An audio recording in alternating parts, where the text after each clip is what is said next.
नमस्कार मित्रों, पूरे देश में एक बार फिर यूनिफॉर्म सिविल कोड को लेकर चर्चाएं शुरू हो गई हैं और इस बार ये चर्चा कुछ ज़्यादा ही ज़ोर शोर से हो रही है। इसके पीछे कारण ये बताया जा रहा है, अभी कुछ दिन पहले जो है 5 राज्यों में विधानसभा चुनाव संपन्न हुए थे। इसमें उत्तराखंड भी शामिल था। अपने चुनावी कैंपेन के दौरान उत्तराखंड के मुख्यमंत्री पुष्कर सिंह धामी ने ये वादा किया था कि अगर भाजपा की सरकार दोबारा बनती है तो वो अपने राज्य में यूनिफॉर्म सिविल कोड यानी कि समान नागरिक संहिता लागू कराएंगे। उस समय लोगों ने इसको बड़े हल्के में लिया क्योंकि उनको लगा कि ये तो चुनावी जुमला है और चुनाव में जब कोई भाषण होता है या चुनाव में जब जनसभा होती है तो वहाँ तरह तरह के आश्वासन दिए जाते हैं, तरह तरह के वादे किए जाते हैं, तो इसमें भी है और लोग भूल गए। लेकिन चुनाव खत्म हुए और उत्तराखंड में पुनः भाजपा की सरकार बन गई।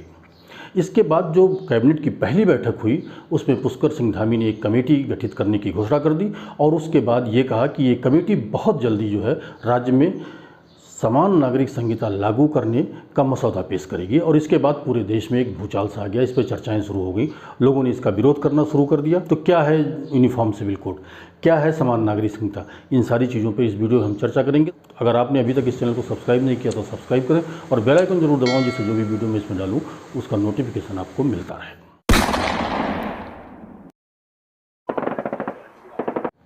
यूनिफॉर्म सिविल कोड को आसानी से समझना है तो उसको यूँ समझिए कि इसका मतलब है कि जहाँ भी ये लागू होता है वहाँ के लिए कि उस पूरी जगह पे सबके लिए एक जैसा कानून, यानी कि धर्म या जाति के नाम पर कोई भेदभाव नहीं किया जाएगा, कोई रियायत नहीं दी जाएगी और सबके लिए एक ही जैसा कानून होगा। मतलब शादी विवाह हो या फिर जो है तलाक हो या ज़मीन संबंधी मामले हों, सब में एक जैसा कानून सबके लिए रहेगा।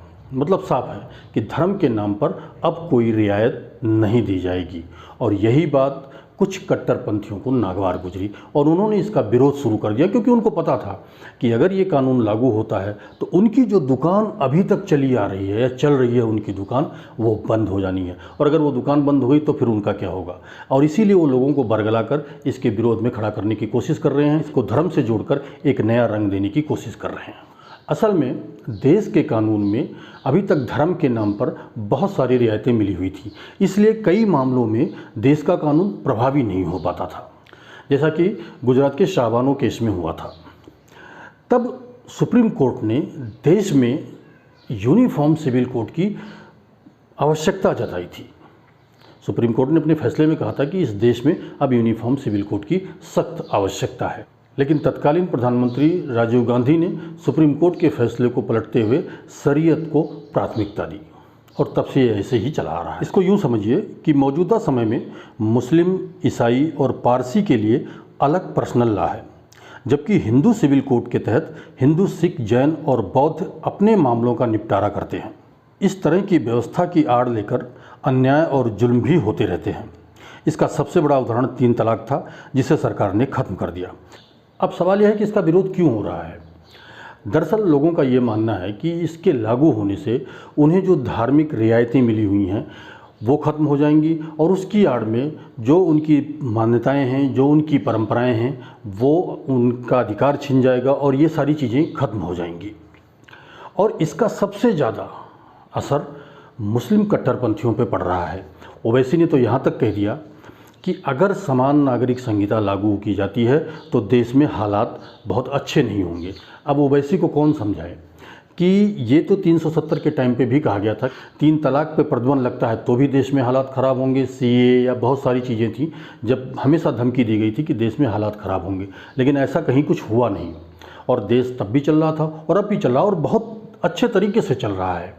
तो कहीं कोई हालात ख़राब नहीं होने वाले हैं। ये एक समझने वाली बात होगी कि असदुद्दीन ओवैसी साहब जो कह रहे हैं उससे कहीं भी कोई फ़र्क नहीं पड़ने वाला है।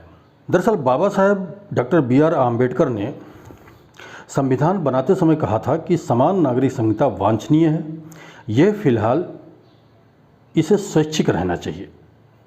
इसके बाद से संविधान के मसौदे के अनुच्छेद 35 को राज्य के नीति निर्देशक सिद्धांतों के एक भाग के रूप में अनुच्छेद 44 में जोड़ा गया। यूनिफॉर्म सिविल कोड को लेकर बहस 1951 में फिर जोर पकड़ी, जब आम्बेडकर ने हिंदू कोड बिल पर तत्कालीन प्रधानमंत्री की निष्क्रियता के विरोध में कैबिनेट से इस्तीफा दे दिया। आम्बेडकर ने यूनिफॉर्म सिविल कोड की वकालत की और इसका विरोध भी उन्हें झेलना पड़ा। अब एक बार फिर यूनिफॉर्म सिविल कोड की चर्चा ने जोर पकड़ी है। इसे आप चुनावी एजेंडा मान कह सकते हैं, लेकिन हकीकत यही है कि आज देश को यूनिफॉर्म सिविल कोड की सख्त ज़रूरत है। इसको इस तरह समझिए, अब ये अभी कोई नई चीज़ नहीं है।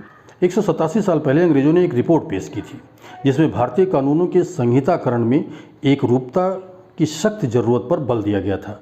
उसमें समाज में स्थिरता और सद्भाव सुनिश्चित करने के लिए हिंदुओं और मुसलमानों के व्यक्तिगत कानूनों को हटाने की बात कही गई थी। मतलब ये मामला तब से चला आ रहा है। अब मोदी सरकार ने इसका बीड़ा उठाया है। अनुच्छेद 44 में एक व्यवस्था दी गई है कि राज्य इसे अपने स्तर से लागू कर सकते हैं, लेकिन अभी तक जो है किसी भी राज्य ने, चाहे वो तुष्टीकरण की बात रही हो, चाहे वो वोट बैंक की राजनीति रही हो, इसे लागू करने की जहमत नहीं उठाई और इसीलिए ये बिल्कुल ऐसे ही पड़ा रहा। अब पुष्कर सिंह धामी ने इसकी शुरुआत की है, तो ये हो सकता है कि देश में ये कानून लागू करने वाला पहला राज्य बन जाए, और अगर ऐसा होता है तो निश्चित रूप से ये एक बहुत बड़े परिवर्तन का सूचक होगा। ये वीडियो आपको कैसा लगा हमें कमेंट बॉक्स में ज़रूर लिखिएगा। धन्यवाद।